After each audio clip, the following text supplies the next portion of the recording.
Doctor గారు, asthma and chronic bronchitis గురించి కొంచెం వివరంగా చెప్తారా సార్? తప్పకుండా అమ్మ. ఇది చాలా మందికి ఏంటంటే చాలా కన్‌ఫ్యూజన్ ఉంటదనమాట. హ్మ్. సో, మేము రోజు చాలామంది ఈ రెస్పిరేటరీ ట్రాక్ట్‌కి సంబంధించిన ప్రాబ్లమ్స్‌తో చూస్తూ ఉంటాం కదా!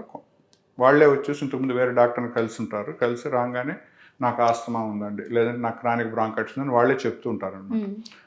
చాలా సందర్భాల్లో ఏంటంటే పేషెంట్స్‌కి ఏదైతే ఊర్లలో ఆర్ఎంపీల దగ్గరికి వెళ్లి చూపించుకొని మెడిసిన్స్ వాడుతుంటారో అవును అక్కడ సార్. కూడా కన్‌ఫ్యూజన్ ఉంటది. అవును. సో, మనం ముఖ్యంగా గమనించాల్సింది ఏంటంటే 2 డిఫరెంట్ ప్రాబ్లమ్స్. ఓకే. ఆస్తమా అనేది ఎక్కువ శాతం అలర్జీకి సంబంధించింది. ఓకే. ఈ క్రానిక్ బ్రాంకైటిస్ అనేది ఏంటంటే ఎక్కువ శాతం లంగ్ డ్యామేజ్‌కి సంబంధించింది. ఓకే. సో, అలర్జిక్ బ్రాంకైటిస్ గురించి మనం మాట్లాడుకుందాం ఫస్ట్. సో, సాధారణంగా ఏంటంటే మనం ఉన్న వాతావరణంలోనే మనకు పడనివి చాలా ఉంటాయన్నమాట. అవును వాటిల్ని సార్. మనం అలర్జెన్స్ అంటాం. సో, అవును. Indoor allergens, outdoor allergens. ఇంట్లో వచ్చేసరికి ఏంటంటే ఇల్లు ఊడ్చినా, బూజు కొట్టినా, వంట చేసేటప్పుడు పోపు వేసినప్పుడు వచ్చే పొగ కానివ్వండి, room fresheners, perfumes, toilet cleaners, హ్మ్. ఇట్లా చాలా కెమికల్స్ ఉంటాయి. అవును వీటికి సార్. రోజు ఎక్స్‌పోజ్ అవుతూ ఉంటారు. చిన్నపిల్లలు గానీ, ఇంట్లో లేడీస్ గానీ, లేదంటే పెద్దవారు గానీ వీటికి ఎక్స్‌పోజ్ అవుతూ ఉంటారు. అవును వీటిని సార్. మనం ఇండోర్ అలర్జెన్స్ అంటాం. వాటికి ఎక్స్‌పోజ్ అయినప్పుడు. హ్మ్. అలానే వర్కింగ్ ఏజ్‌లో ఉన్నవాళ్ళు బయటకెళ్ళి వర్క్ చేస్తున్నప్పుడు, అంటే వెహికల్ పొల్యూషన్ కావచ్చు, లేదంటే వర్క్ ప్లేస్‌లో ఉన్న పొల్యూషన్ కావచ్చు. ముఖ్యంగా మనం గమనిస్తే ఈ బిల్డింగ్ కన్‌స్ట్రక్షన్ వర్కర్స్ ఉంటారు. అవును సార్. మేసన్స్, ప్లంబర్స్, హ్మ్. ఎలక్ట్రీషియన్స్, వీళ్ళందరూ వాటికి ఎక్స్‌పోజ్ అవుతూ ఉంటారు. అలానే ఈ కెమికల్ ఫ్యాక్టరీస్‌లో పనిచేసేవాళ్ళు, కాటన్ ఇండస్ట్రీలో పనిచేసేవాళ్ళు, మైన్స్‌లో పనిచేసేవాళ్ళు, ఈ బస్సు డ్రైవర్స్, ఆటో డ్రైవర్స్ విపరీతంగా వాళ్ళున్న వాతావరణంలోనే పొల్యూషన్ ఉంటుంది. వీటన్నిటిని మనం అవుట్‌డోర్ పొల్యూషన్ అంటాం. వీటికి ఎక్స్‌పోజ్ అయినప్పుడల్లా హ్మ్. మన శ్వాస నాళాలు ఏవైతే ఉంటాయో దాని లోపల ఇన్‌ఫ్లమేషన్ పూతొచ్చేసి అవన్నీ కుంచించుకుపోతాయన్నమాట. ఎప్పుడైతే శ్వాసనాళాలు దగ్గరకు వస్తున్నాయో కుంచించుకుపోతుంది, దాన్ని మనం బ్రాంకోస్పాజమ్ అంటాం. ఓకే. దేనివల్ల ఈ బ్రాంకోస్పాజమ్ వస్తుంది? అలర్జీ వల్ల. అందుకని దాన్ని మనం అలర్జిక్ బ్రాంకైటిస్ అంటాం. బ్రాంకైటిస్ అంటే ఈ గాలెళ్ళే ట్యూబుల్సే మనం బ్రాంకియోల్స్ అంటాం. సో, అవి దగ్గరకు వస్తాయన్నమాట. అందుకని దాన్ని అలర్జిక్ బ్రాంకైటిస్ అంటారు.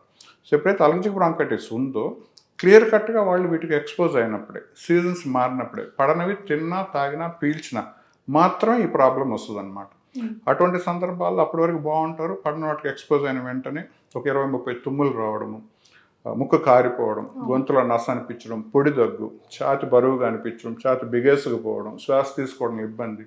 కొంతమందిలో అయితే ఈవెన్ మనం దూరంగా కూర్చున్నా మనకు వినిపిస్తుంటాయన్నమాట. అవును సార్. విజిలింగ్ సౌండ్, అవును. వీజింగ్ అంటాం. అలా అవును. ఉంటదన్నమాట. వీళ్ళు చాలా ఇబ్బంది పడిపోతుంటారు. చిన్న చిన్న పనులు చేసుకోరు. మెట్లెక్కినా గానీ, స్నానం చేసినా గానీ, చిన్న బరువులు మోసినా గానీ ఆయాస పడిపోతూ ఉంటారు.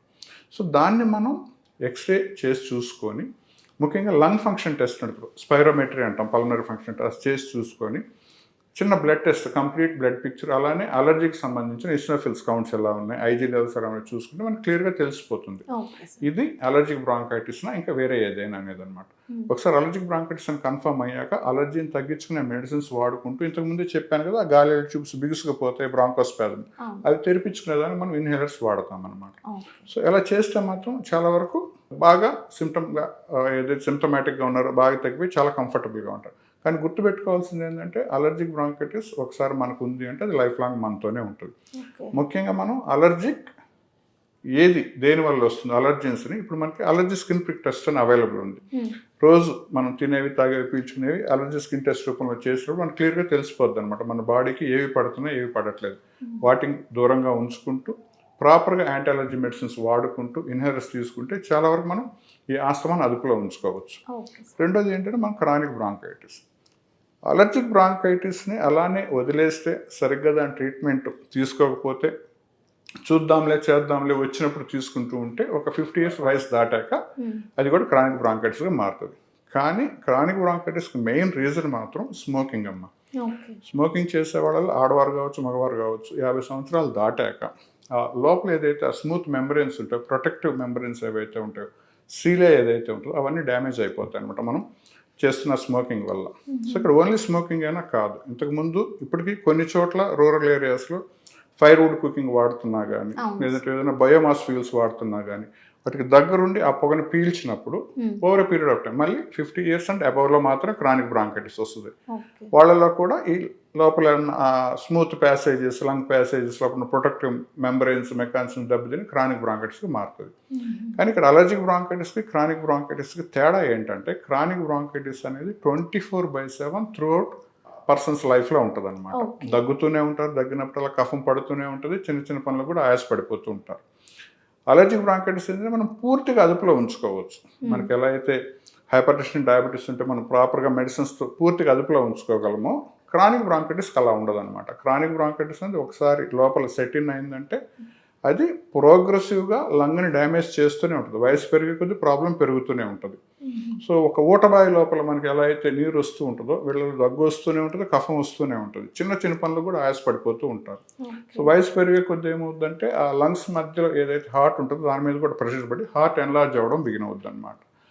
ఎప్పుడైతే హార్ట్ ఎన్లార్జ్ అవ్వడం బిగిన్ అవుతుందో పంపింగ్ యాక్షన్ తగ్గిపోయి కార్ పల్మనల్ అనే ప్రాబ్లం వచ్చి శరీరంలో నీరు చేరిపోవడం, ఊపిరితిత్తుల్లో నీరు చేరిపోవడం, చిన్న పనులు అంటే 2 అడుగులు వేసి టేబుల్ దగ్గరికి వెళ్ళి భోజనం చేయడం, వాష్రూమ్కి వెళ్ళడం, స్నానం చేయడం, ఇవి కూడా చాలా ఇబ్బంది అయిపోద్ది.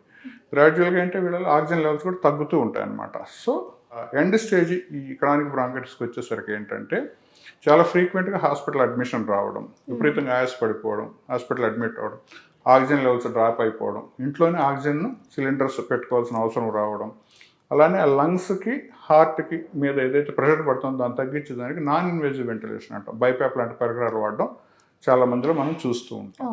సో అంత దూరం పోకుండానే వేటి వల్ల అయితే మనకి ప్రాబ్లమ్స్ వస్తున్నాయి, స్మోకింగ్ అనుకోండి, స్మోకింగ్ క్విట్ చేయడం, అలానే బయోమాస్ ఫ్యూయల్కి ఎక్స్పోజ్ అవుతుంటే వాటిని మనం అవాయిడ్ చేసుకోవడం, అలానే ఒక వయసు దాటాక రెగ్యులర్గా మనం ఈ లంగ్ ఫంక్షన్ టెస్ట్ చేసి సిఓపిడి లేదంటే క్రానిక్ బ్రాంకైటిస్ వస్తుందో చూసుకొని అటువంటి సందర్భాలు కానీ కనిపిస్తున్నాయంటే మ్యాక్సిమం మనం ఆ వర్క్ ప్లేస్ నుంచి దూరంగా ఉండడం.